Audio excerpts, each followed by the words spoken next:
show. But going forward, Shamika, you're someone from a think tank's perspective. You're looking at a lot of parameters in which we can see how badly UP is lagging. You know, whether it's literacy, development, mortality. I mean, there are a lot of issues that have to be handled going forward. How easy really do you think it is to actually go ahead and show that impact and deliver on those?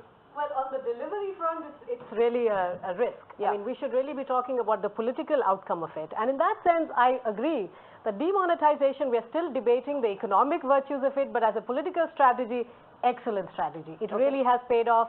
But you know what aspect of demonetization has really stuck amongst different castes and religions, but economically poor, is that I think finally through demonetization there was a signal from the central government that there is an attempt to establish a rule of law.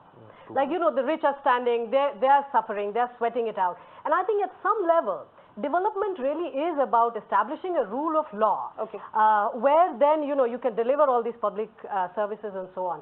But going back to your first point, Fatima, if you take out UP from the sample of national statistics, India begins to look like a middle-income country. We are doing very well on several parameters. So UP has been this massive, big hole as far as the development agenda is concerned. And this election really brings it in line with that's a very interesting. And the final point, the economy's animal spirits will be revived post full remonetization. Shamika, first to you and then to Smita. Is that an assessment that you concur with? The markets are going to open on Tuesday. We already have WhatsApp chats happening that it will be a bumper opening, hundreds and hundreds of points.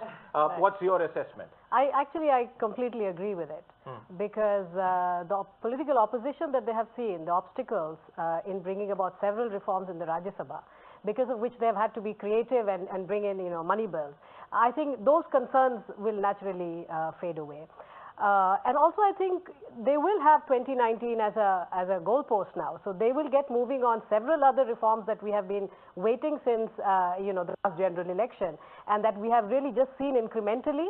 I think we should see bigger movements on those fronts. Okay. Shamika, what would Brookings fellows be thinking, and when they wake up tonight, how will they be reading this this verdict from a point of view of policy certainty and stability, the point that Smita made? Well, hopefully they won't be waking up tonight.